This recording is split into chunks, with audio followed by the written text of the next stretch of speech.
15 August 1947 Bharat વર્ષોના British શાસનની બેડીઓમાંથી આઝાદ થયું. પરંતુ અંગ્રેજોનો ઈરાદો હતો કે ભારત આઝાદ તો થાય પણ એક ન થાય અને નાના નાના અનેક દેશી રજવાડાઓના ટુકડાઓમાં વેર વિખેર થઈને રહી જાય. સદનસીબે આપણી પાસે એક એવા મહાપુરુષ હતા જેમણે આ પ્રપંચોને સમજી અને જેણે પોતાની કુનેહભરી રાજનૈતિક સમજાવટ દ્વારા અંગ્રેજોની આ કૂટનીતિને નિષ્ફળ કરી અને આ છૂટાછવાયા રજવાડાઓને ભારતીય ગણતંત્ર સાથે જોડાઈ જવા સહમત કર્યા. ખરેખર આ મહાપુરુષને સાચા અર્થમાં કહી શકાય આધુનિક ભારતના શિલ્પી, જેમણે ન તો માત્ર વિભાજિત ભારતને સંગઠિત કર્યું પણ જૂના શાસનતંત્રમાંથી અંગ્રેજીપણાને દૂર કરી નવી ભારતીય શાસન પ્રણાલી પ્રસ્થાપિત કરી. તેમનો જન્મ તો એક સામાન્ય ખેડૂત કુટુંબમાં થયો હતો, પણ તેઓ ભારતના આખા ખેડૂત વર્ગને સંગઠિત કરી ભારતની સ્વતંત્રતાની ચળવળમાં જોડવા પાછળ પણ જવાબદાર હતા. તેમણે સ્વરાજના સિદ્ધાંતની સાથે સાથે સુરાજના સિદ્ધાંતને પણ પ્રોત્સાહન આપ્યું. આ એક એવા મહાપુરુષ હતા જે આપણા દેશને સમજતા હતા, જે સામાન્ય માણસની આકાંક્ષાઓને સમજતા હતા, અને એ હતા આપણા સૌના લોકલાડીલા આગેવાન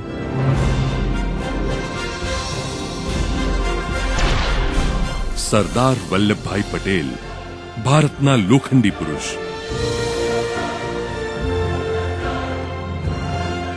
આજે સમગ્ર ગુજરાત માટે આ મહાપુરુષને શ્રદ્ધાંજલિ રૂપે એક વિશ્વ કક્ષાનું સૌથી વિશાળ સ્મારક અર્પવું એ ગર્વપૂર્ણ વાત બની રહી છે.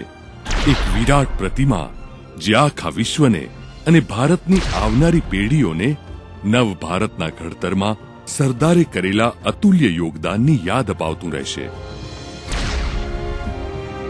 એક એવું સ્મારક કે જે ન્યૂયોર્કના સ્ટેચ્યુ ઓફ લિબર્ટી કરતા બમણી ઊંચાઈ ધરાવતું હશે, તેમજ રિયો ડી જનેરોના ક્રાઇસ્ટ ધી રિડીમરના સ્ટેચ્યુ કરતા લગભગ 5 ગણું અને વિશ્વનું સૌથી ઊંચું સ્મારક બનશે.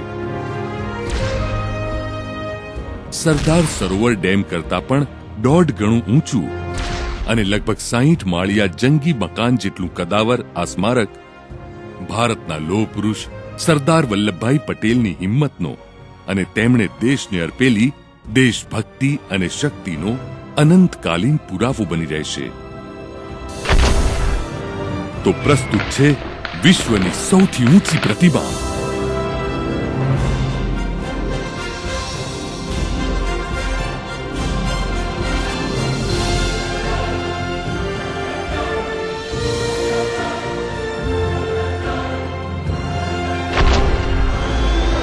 The statue of unity. ભારતના લોહ પુરુષ માટે ગુજરાતની નવીન પહેલ.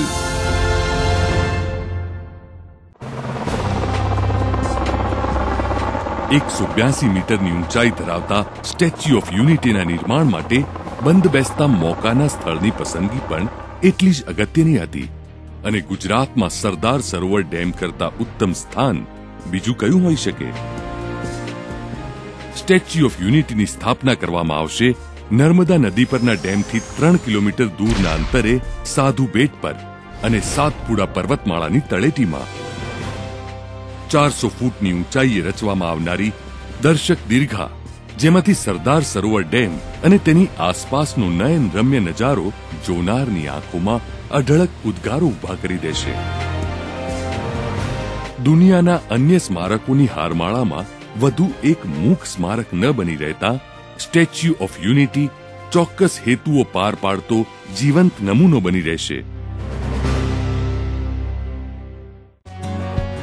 આ વિરાટ સ્મારકમાં સરદાર પટેલના જીવન પર આધારિત મ્યુઝિયમ અને ઓડિયો વિઝ્યુઅલ ગેલેરી પણ ઊભી કરવામાં આવશે, જેમાં તેમના જીવન સ્મરણ, દેશની આઝાદી પહેલા અને પછીના સંઘર્ષો દરમિયાન રહેલી તેમની ભૂમિકા તેમજ સરદાર સરોવર યોજનાને પણ આવરી લેવામાં આવશે. આટલું જ નહીં, એક શાનદાર લેઝર શો તેમજ સાઉન્ડ અને લાઇટ શો પણ અહીંયા યોજવામાં આવશે. સ્ટેચ્યુ ઓફ યુનિટીની આસપાસના વિસ્તારોમાં પણ તમામ સુખ સુવિધાઓ તેમજ સર્વોત્તમ જોડાણો સાથે મનોરંજનના માધ્યમો વિકસાવવામાં આવશે. સ્મારકની આસપાસનું શાંત કુદરતી વાતાવરણ વાહન વ્યવહારના પ્રદૂષણથી મુક્ત રહી શકે તે હેતુ સાથે આસપાસના સ્થળોથી આ જગ્યાને ફેરી એટલે કે હોડી સર્વિસથી જોડવામાં આવશે. આ પ્રોજેક્ટ હેઠળ સરદારના પ્રિય વિષયો જેવા કે ખેતીવાડી વિકાસ, જળ વ્યવસ્થાપન, વનબંધુ વિકાસ, સુશાસન વ્યવસ્થા વગેરે ક્ષેત્રોના સંશોધન એકમો પણ સ્થાપવામાં આવશે. આ સમગ્ર પ્રોજેક્ટનું વિશ્વ સ્તરીય અમલીકરણ કરવામાં આવશે, જેના માટે જરૂરી પરવાનગીઓ પ્રાપ્ત કરવાની કામગીરી શરૂ કરી દેવામાં આવી છે. આ પ્રોજેક્ટનું અમલીકરણ માનનીય મુખ્યમંત્રી શ્રી નરેન્દ્રભાઈ મોદીની આગેવાની હેઠળ રચવામાં આવેલી ખાસ સોસાયટી દ્વારા કરવામાં આવશે. સ્ટેચ્યુ ઓફ યુનિટી માત્ર રાષ્ટ્રીય સ્મારક જ નહીં પણ દેશના સન્માનનું પ્રતીક હોવાથી ખાનગી અને જાહેર ક્ષેત્રો પણ ઉત્સાહપૂર્વક પોતાનો રસ દાખવશે અને આમ આ આખો પ્રોજેક્ટ પબ્લિક પ્રાઇવેટ પાર્ટનરશિપનું સુંદર સીમાચિહ્ન બની રહેશે. આ પ્રોજેક્ટનું વિશ્વ સ્તરીય અમલીકરણ શક્ય બનાવવા માટે આ સોસાયટી આંતરરાષ્ટ્રીય ટેન્ડરની પ્રક્રિયા દ્વારા આંતરરાષ્ટ્રીય પ્રોજેક્ટ મેનેજમેન્ટ કન્સલ્ટન્ટને પણ આવકારી રહી છે. સક્રિયતાના દરેક ક્ષેત્રે ગુજરાત હંમેશાથી વિકાસની હરોળમાં સૌથી અગ્રેસર રહ્યું છે. વિશ્વનું સૌથી ઊંચું સ્મારક સ્ટેચ્યુ ઓફ યુનિટી બનાવવાની કલ્પના અને તેની ફળીભૂત થઈ રહેલી વાસ્તવિકતા આ માત્ર સરદારે આપણને આપેલા અમૂલ્ય વારસાની જ વાત નથી. એ તો છે સંદેશો જે આવનારી પેઢીઓ સુધી પહોંચાડવાનો છે. દેશની આઝાદીના લડવૈયાઓએ કરેલા સંઘર્ષનો સંદેશો, દેશને આઝાદીની પાંખો અર્પ્યા પછી પણ આપણા સૌના સ્વપ્નોને આર્થિક અને સામાજિક વિકાસની કાયમી ઉડાન આપવાનો સંદેશો.